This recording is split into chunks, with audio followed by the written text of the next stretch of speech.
Well, hello everybody. My name is Conor McGilligan. This is Benjamin Bloom, and we're back here to preview Sheffield United taking on Boro on Teesside. Going to be a really big game up there, and we're back here with the Sportsman title, Getting Into It. Ben, how are you doing, man? How are you feeling about this game? Probably better than the Sheffield United fans. But is this the proverbial no-win situation for Sheffield United here? Because if they go to Middlesbrough and win, it's okay. This is what we expected. The season's begun. And if they go there and lose, well, we can get into that. All hell is going to break loose in terms of the narrative around Bramall Lane over the international break. Yeah, it feels massive, doesn't it? Yeah, Selles gets a win here and the tide turns a little bit for him. We were just speaking on the previous show about maybe not everything's, and obviously they've not won a game yet, but maybe everything's not certain at some of the bigger clubs. We've spoken about Ipswich, spoken about Southampton at this level. Just a win here, and then they've got Ipswich coming up as well. If he's able to get 4 points out of that, the narrative, as you just quite rightly mentioned, changes a bit, doesn't it? And you can see it, can't you? Away end, if they can scrape a win, it'll be fist pumping in front of that away end, trying to bring the fan base together, saying, right, we're off and running, international break now. You can rest easy. There's a win on the board. There's some points on the board. So you can see that side of the narrative, but Rob Edwards and Middlesbrough will be the favourites, and we'll very much see the other side of that narrative. Yeah, they 100% will. We'll get onto Boro in a little bit and obviously give them their graces 100%. But I feel, Ben, that we just have to touch on Sheffield United a little bit more at this moment in time. We were just speaking a little bit off air about the tactical side of it and trying to almost fit that £10 million man, Tom Cannon, into that side. Him being on the right-hand side. Obviously, Sheffield United fans not been happy with that. The sort of look at the back four against Millwall with Ben Godfrey on the right side. We spoke about Jack Robinson being a left back, but playing at left centre back for a while for now. A long time now. It's always felt like he maybe needs to be replaced, but he hasn't been. Obviously, Bindon at the back as well. Feels like maybe he's just not quite the centre back of which they're looking for to go into the season with. So there's a lot of moving parts right now. Harrison Burrows maybe not at that form he was towards the back end of last season. A lot of conversation points in there. Missing Vinny Souza, almost that ground cover in behind Sidney Peck. There's a few things going wrong, and that's naturally pointing to go back and get Chris Wilder.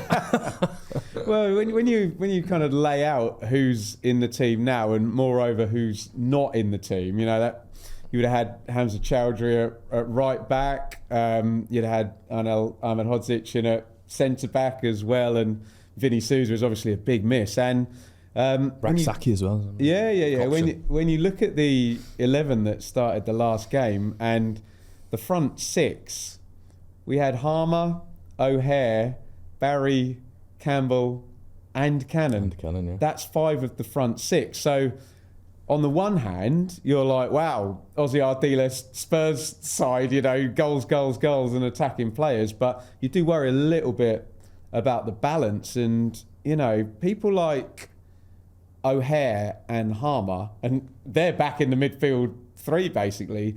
They're the type of players that will win you a game, but you need to balance them out with 1 player or 2 players just holding, covering their positions so they can go and work their magic. So I don't know. You kind of look at it on paper, and the Blades fans will, have a better view than us from what they've seen in person. But it looks like there's a bit to do in terms of if he's going to stick with that personnel in terms of the pattern of play to get those 11 balanced and doing what he's asking them to do. Yeah, and it seems I'm just going to ask you this question and let us know in the comment section below if you're a Blade, if you're a Boro fan, if you're just a general Championship fan as well, or someone else, someone who doesn't want the Championship and has just come across this podcast for the first time. You lucky so and so's. Do you think Ruben Selles, the game's coming up? Obviously, we just mentioned Boro. Do you think Ipswich as well coming up for Sheffield United? Do you think if he doesn't get at least 3 points in one of those, his job could be? Well, we don't necessarily know with these new owners, but obviously they haven't been, they've been in since December last year, I think, and they've made one big, brave, controversial decision already. I think when you've just made a big, brave, controversial decision, you almost, not in terms of being stubborn, but you almost need to say, no, we made this really tough call. We got to back this bloke and give him give him plenty of time. But football managers sometimes, not the greatest analysis in the world, but they can be quite unlucky. If a few things go wrong early, and that compounds, and then you start looking at fixtures, and in a vital moment, you've got Boro who are perfect so far, and then you're going to Ipswich on the other side of the break. Then it doesn't stack up well, and 5 becomes 6 becomes 7. Then you've got big problems. But surely it won't go that far with the quality in that squad. This is a year 2 parachute team with a lot of good players that scored 92 points on pitch, lest we forget. Yeah, 100%. I think there's got to be a lot of... it's hard to be positive right now if you're a Sheffield United fan, but with that quality on the pitch at some stage, it's got to turn. You were just talking about the absolutely brilliant Boro. Let's touch on that alliteration as well, which is fantastic. But Middlesbrough, very good so far. We've spoken about in our previous show. 3 wins out of 3, beating Norwich at the weekend as well. And ultimately, going into this game, Ben, they're the favourites, aren't they? I would say so, yeah. And did I expect Hackney and Morris still to be together with their budding romance in central midfield? No, but perhaps there's been a conversation between Steve Gibson and Hayden Hackney's agent to say, OK, we were willing to sell. You didn't want to go. Price was met. We'll talk about it again next summer. Play me a nice season of football and be one of the best midfielders, maybe the best midfielder in the Championship. Conway, off and running. You like a Zaz as well. He got... it's difficult because it was under Carrick, where it was a bit unbalanced, and it's a bit like a defender having really good defensive numbers under Mick McCarthy. It kind of leads into it, doesn't it? Having good attacking numbers under Michael Carrick, is maybe not necessarily the same, because the Borough fans thought it was a bit one speed, plan A, no plan B type thing. But the hardest thing to do in football is to score goals and create goals, and Finazaz does that over and over again, and he's off and running. So, I hate to say people have gone under the radar, because I'm supposed to study this division and nothing is supposed to go under my radar.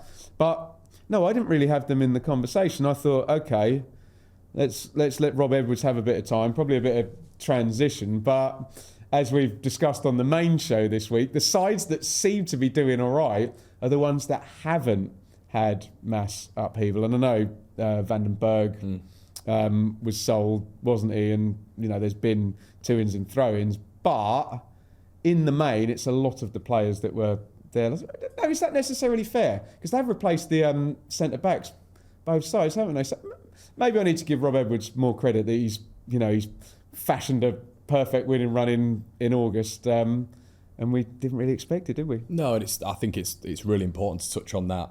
We said it before, that midfield balance and composition between Morris, Hackney, but then obviously a little bit further forward in Finazaz, keeping that together for the Championship season. Through this entire transfer window. As of right now, they are all still there. With Hayden Hackney will be vulnerable, but from what we understand, it feels like from the Borough side, they're only expecting him to potentially go if a Premier League offer comes in, a big Premier League offer. So that probably gives you a little bit of security. But that midfield, keeping that together, we've seen through a Championship season anyway, it's been kept together. And he can sustain a Championship season and be quality and produce numbers. That's really important, isn't it? That stays, and that is the balance in the Borough.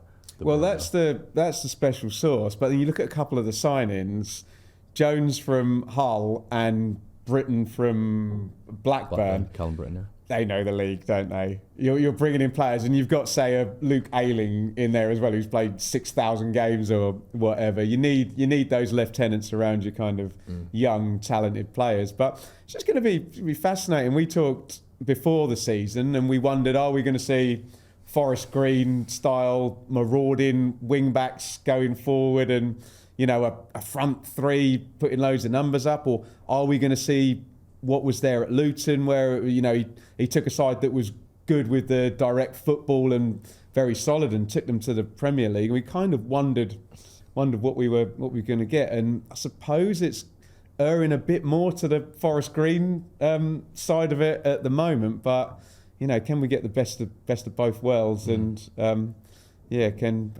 last time Boro were... Oh no, Boro got in the playoffs, didn't they, under Carrick? So they've been in twice probably in the last 7-8 years. But when you actually wind it back, and Boro fans will correct me, it's probably one Premier League season in 15 years, 10, 15 years. Yeah. About 15, yeah. And they feel like a Premier League club because of Janino and Brian Robson and Nick Barmby and BT Cellnet Stadium, but they just haven't been up there in the gold rush, have they? No, not all. But yeah, I mean, looking towards this game in particular as well, just from a scoreline perspective, Ben, how do you see it going? Big win for Sheffield United to get Selles back on track, or do you think it's Boro just with that continuity? Well, the game I would reference is, do you remember when Selles was Hull manager and they went to Bramall Lane and did a real number on 3-0. Wilder's... He got loose at the end of the game, though, when Sheffield United went for it.